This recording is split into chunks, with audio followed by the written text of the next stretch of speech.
थे। और ये जो पेंशन मिलती है ना, बुजुर्ग बाबा कहते हैं हमारे पेंशनिया ना मिले थे चनी तन की, उस पेंशन के लिए बाबा साहेब रात भर जागे, उनको पुलिस वालों ने पूरे परिवार को मारा। लेकिन आप मुझे ये बता दीजिए कि आप लोगों ने क्या किया है? कभी सर फुड़वाया है किसी अधिकार के लिए? कभी हाथ तुड़वाया है? आपस में ही लड़ते रहते हो खाली।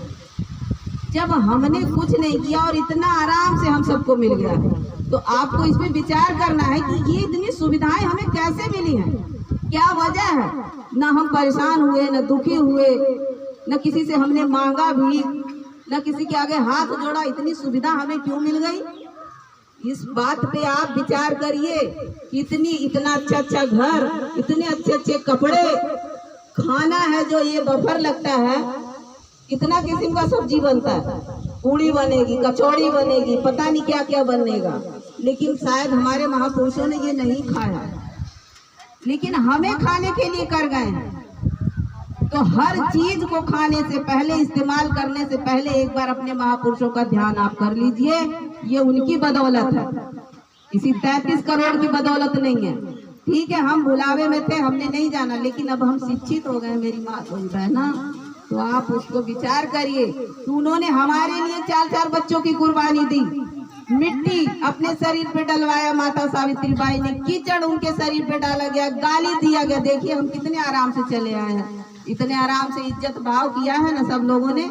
वो च्योता से लोग आए है तो चला बैठा के पानी पियाई, लेकिन वो मेरी माँ जब गांव में निकलती थी शिक्षा देने के लिए, तो उनके ऊपर कीचड़ फेंका जाता था, उनको गाली दी जाती थी, उनके ऊपर बर्तन का जूठा जो धो के फेंकते हैं वो फेंक देती थी कि ये बाहर ना निकले।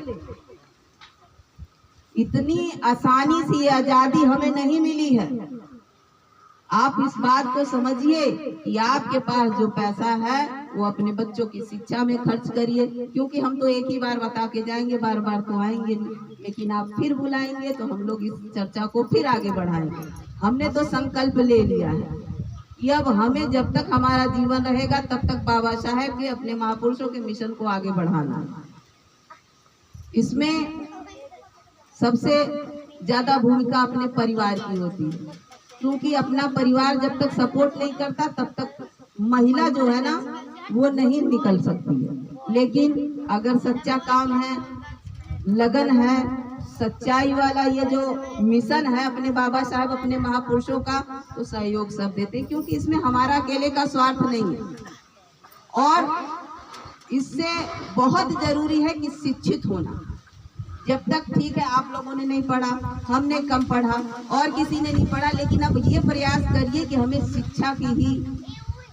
शिक्षा को ही अपनाना। अपने बच्चों को चाहे हाथ पे रोटी खानी पड़े, चाहे उसके लिए बर्तन फेंकना पड़े, चाहे आप 2 जोड़ी में बिताइए, 2 थाली में रहे तो धो के फिर खा लीजिए, लेकिन आप अपने बच्चों को शिक्षित जरूर बनाइए। क्यों?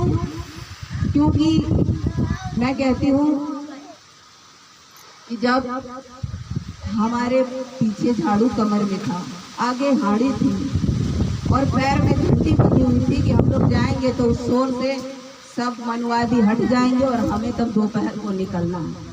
तो ये बताइए, जब उस जिल्लत से हमारे महापुरुषों ने हमें निकाला तो हम फिर वहीं जा रहे हैं। बाबा साहब ने कहा जिस दिन लाइन, जो सब लाइन लगाते हैं मंदिरों में ना, मंदिर से हट के अगर स्कूलों की तरफ, विद्यालय की तरफ लाइन रहेगी तभी उनका संघर्ष पूरा हो पाएगा। और उनका संघर्ष कैसे करेंगे पूरा? हम ही करेंगे, किसी और का इंतजार नहीं करना। तो मेरी माँ, मेरी बहना, आप ही लोग अपने भविष्य, अपने बच्चों को आगे बढ़ाने में पूरा योगदान करेंगी। सबसे बड़ी भूमिका माँ की रहती है, क्योंकि माँ ही सबसे ज्यादा बच्चे जो रहते हैं ना माँ के ही करीब रहते हैं। तो आप जैसे उसको संस्कार देंगे, जैसे उसको शिक्षा देंगे, उसी तरीके से वो बच्चा बड़ा होके, और मैं कहती हूँ जब छोटे पर से ही उस बच्चे को आप अच्छी अच्छी बातें बताएंगी। अपने जैसे ये फोटो रहती है बाबा साहेब की, वो पूजा के लिए हम नहीं कहते कि पूजा करिए, आप उनके विचारों को बताते कि उन्होंने कितना संघर्ष किया है, कितना महान काम किया है, इसलिए वो फोटो लगाई जाती है। और सबसे ज्यादा आपको बताऊं कि किसी की मूर्ति नहीं टूटती है, बाबा साहब की मूर्तियां टूटती हैं। वो क्यों टूटती हैं? क्योंकि उनको डर है, मनुवादियों को भय है कि अगर इनके विचार ये सब जान जाएंगे तो हमारी जो दुकान खुली है ना वो बंद हो जाएगी। तो अब आप लोग बताइए कि वो दुकानें बंद करनी है कि खोलनी है? बंद करनी है दुकानें। अपने बच्चों को विद्यालय की तरफ ध्यान देना है कि बच्चों आपको पढ़ना है, लिखना है। और मैं कहती हूँ कि जब रोटी की कोई जात नहीं होती, रोटी की जात होती है, आने वाला इंसान रहता है, और ये धरती पे जो खड़े हैं उसमें कोई फर्क नहीं है, इस पे सभी खड़े रहते हैं, जानवर से लेके इंसान तक खड़े रहते हैं ना। आसमान से जब बारिश होती है तो भी वो ये नहीं कहता कि किसी दलित के खेत में बरसना चाहिए, किसी अमीर के मनुवादी के खेत में बरसना चाहिए, दलित के खेत में नहीं बरसना चाहिए। जब ये कुदरत है, जब प्रकृति ने नहीं भेदभाव किया तो हम इंसान क्यों आपस में भेदभाव कर रहे हैं? नहीं करना है। तो जब आप इस चीज को जानेंगी तभी तो तर्क करेंगी ना। जब पढ़ेंगी, जब शिक्षित बनेंगी, तब आपको बहस नहीं करनी पड़ेगी किसी से, वो तर्क आप करेंगे कि नहीं ये गलत है, ये सही है। शिक्षा का मतलब है सही का सही और गलत का गलत कहना। और ये जब हम लोगों ने जान लिया, 20 साल तक हमने नहीं जाना, हम भी आडंबरी में थे, लेकिन जो भी आप आडंबर करेंगे अनुभव होगा गलत को गलत कहने का, सही को सही कहने का। तभी हमने जाना कि हम तो गलत की तरफ थे, गलती ही कर रहे थे। करवा चौथ व्रत भी हम दिल्ली से आए तो गांव में गंदगी मचा दी, तब तो बड़ा अच्छा था, अरे भैया व्रत रखना चाहिए। लेकिन मैं कहती हूँ व्रत भैया ने जो बोला सिर्फ महिला क्यों रखती है? आखिर पुरुषों को भी तो रखना चाहिए ना।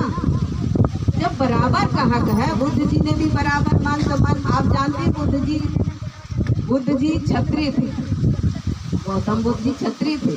तो ये बताइए, मैं कहती हूँ क्षत्रिय को तो और पूजना चाहिए, लेकिन उनको क्या कर रहे हैं हमारा समाज? क्योंकि वो मानवता का पाठ पढ़ाते हैं, वो भेदभाव नहीं करते। बाबा साहेब ने भी वही कहा कि शिक्षा सबको समान मिलनी चाहिए। और ये बात है कि हमें सरकार कोई भी रहे, अगर आप अपना अधिकार उसको दे रहे हैं तो आप उससे मांगेंगे। मैं कहती हूँ जब हमारा समाज पढ़ लिख लेगा तो हम भी संसद में जाने लायक हैं कि नहीं। जब हम शिक्षित हो जाएंगे तो हमें किसी से भीख मांगने की जरूरत नहीं, बिल्कुल नहीं है। मैं तो भैया जी को, मास्टर भैया को बहुत धन्यवाद दूंगी कि वो 7 डिग्री है उनके पास, अभी तक उन्होंने पढ़ाई जारी रखी है। मैं तो कहती हूँ बहुत बहुत साधुवाद है कि उन्होंने शिक्षा का महत्व समझा। और बाबा साहब ने कहा है कि शिक्षा वो शेरनी का दूध है, जो पिएगा वो दहाड़ेगा। तो ये दहाड़ने वाला जो शिक्षित है ना, हम लोग इसीलिए ये बातें कर पा रहे हैं कि सही को सही बता रहे हैं। और हमारे गांव में जैसे एक IAS हुए हैं, जेठ के लड़के हैं, उन्होंने भी शिक्षा को अपनाया। पूरे जिले में ऐसे हैं, वो खाली हुआ था उनका काउंसलिंग।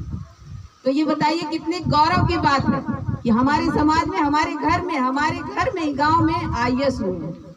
तो अगर उन्होंने बाबा साहेब के विचारों को अपनाया है तभी वो वहां तक पहुंचे और आगे भी पहुंचेंगे। तो शिक्षा से बढ़ के न कुछ है, न उसके आगे है, न उसके पीछे है। एकदम शिक्षा का ही महत्व आपको समझना है।